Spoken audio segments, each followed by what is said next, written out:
Почитувани гледачи, се враќаме назад во отворено студио 1 во овој термин, како што веќе добро знаете, Дејан Андоновиќ и неговата анализа на вестите од регионот и светот. Дејан, добро дојде во отворено студио 1. Денеска е ден на победата над фашизмот.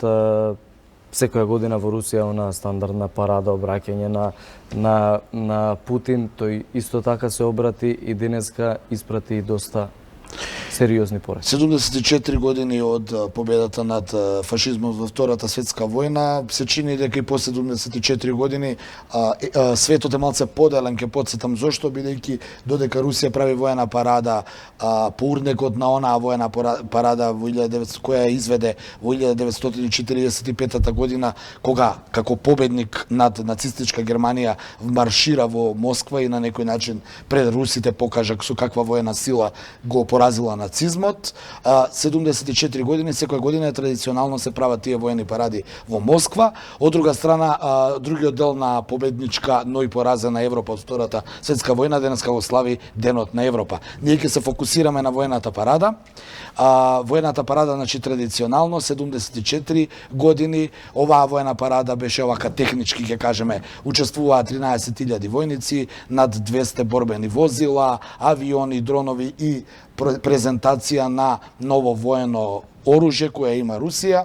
Ќе кажам дека освен оној традиционален одбележување на воената парада, воените паради обично имаат за задача и да прикажат и да упатат воена и политичка порака, еве со што ние располагаме и какво оружје се имаме и колку и какви војници поседуваме, така да воената парада на некој начин е и саем на најмодерната воена техника. Оно што е куриозитет оваа година, за разлика од претходните, е што Путин буквално никого не покани на оваа воена парада од странските државници, наспроти минатата година, кога беше израелскиот премиер Бенјамин Нетањаху и српскиот претседател Александар Вучич. Тоа беа странските гости минатата година, а пред минатата имаше богами околу 25 европски и американски представници. Повторно ќе кажам, оваа година како воената парада се одвива како резултат на случувањата во целиот свет, затегнатоста на односите пред се помеѓу двете суперсили Русија и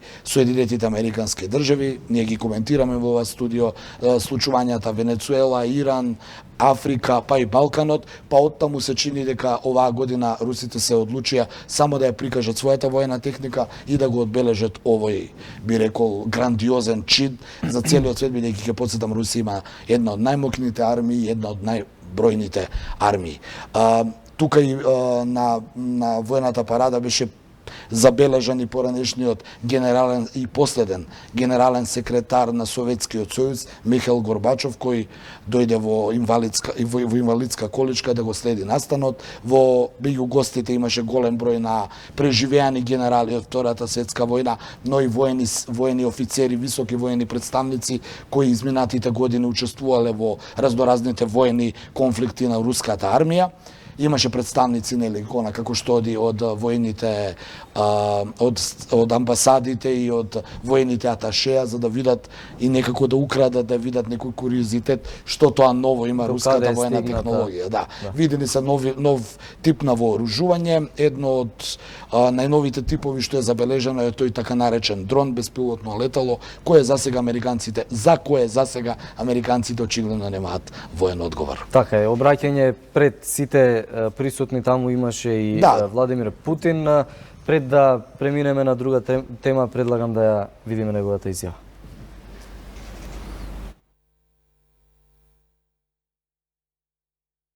Тие војуваа, поминаа на човечки искушенија и стоеа на страотното место на борбата кога требаше. Дадоа се што е потребно и ја добија таа победа. Секоја година ја чувствуваме моќта од големиот подвиг и триумф на нашиот народ.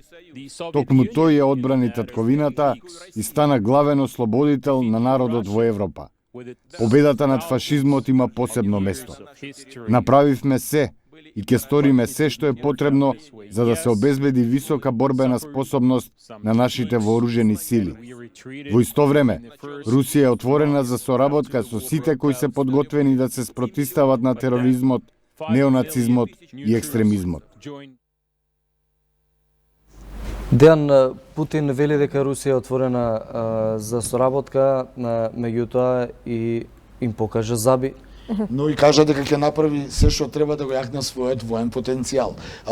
Пораката на Путин е јасна, упатена е кон другите суперсили во светот, дека Русија нема да гледа онака мирно како што тоа го правеше изминатите години на случувањата во светот, туку ќе реагира секаде каде што треба, против неонацизмот, тероризмот и екстремизмот, како што самиот Путин рече, но и упати порака. Видете со што располагаме, што поседуваме и доколку не соработуваме, ова може да го свртам против вас.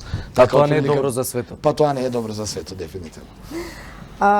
Така, сега друга тема, информација која што периодов се проткајува во јавноста и повлекувањето на Иран од нуклеарниот договор од 2015 година, но пред да ја анализираме оваа тема, прилагам да го погледнеме прилогот кој што го подготвија колегите од Ескот. Американскиот државен секретар Мајк Помпео на вчерашната пресконференција со британскиот министер за надворешни работи Джереми Хант изјави дека објавата за делумно повлекување на Иран од нуклеарниот договор од 2015 година намерно е нејасна. Тој додаде дека е сигурен од и Велика Британија и партнерите одговорно ќе действуваат. Помпео наведе и дека разговарал со Велика Британија, Германија и Франција за Инстекс, посебен механизам за финансиски надомест, основан од трите земји со цел да им се овозможи на европските држави да тргуваат со Иран без оглед на санкциите. Председателот на САД Доналд Трамп вчера воведе нови санкции кон Иран кои се насочени кон приходите од извозот на индустриските метали. Тој се закани со понатамошни мерки ако Техеран фундаментално не го смени своето однесување. Да, го погледнавме прилогот на оваа тема, а Помпео изјави и дека намерно е нејасно ова што се случува. Па Помпео тоа го толкува така, но морам да потсетам дека како резултат на воведените санкции за откуп на иранската нафта, а и богами другите санкции кои ги има Иран во меѓународниот платен промет, председателот Рохани вчера даде ултиматум, им даде на западните држави од 60 дена да прецизираат јасно и да го ослободат иранскиот платен промет и ембаргото, односно санкциите кои ги има Иран за продажба на својата нафта, бидејќи во спротивно ќе започне повторно технологијата на збогатување на ураниум, односно развивањето на нуклеарно оружје, така да не ми е јасна баш изјавата од прилогот на колегите, односно изјавата на Помпео, што тоа не му е јасно во овој прилог. Јасно е дека Иран и Соединетите Американски држави, односно меѓународната заедница, има договор во 2014 година Иран да го запре своето нуклеарно развивањето на нуклеарното оружје за возврат на тоа да му биде дозволено без проблеми да тргува со западните држави, пред се со европските држави. Ќе потсетам дека мерките на Доналд Трамп кон Иран најмногу ги погодија европјаните кои самите, иако се од страната на Соединетите Американски држави, негодуваат дека не може Соединетите Американски држави да забранат Англија или Германија или Холандија да купуваат ефтина и квалитетна иранска нафта.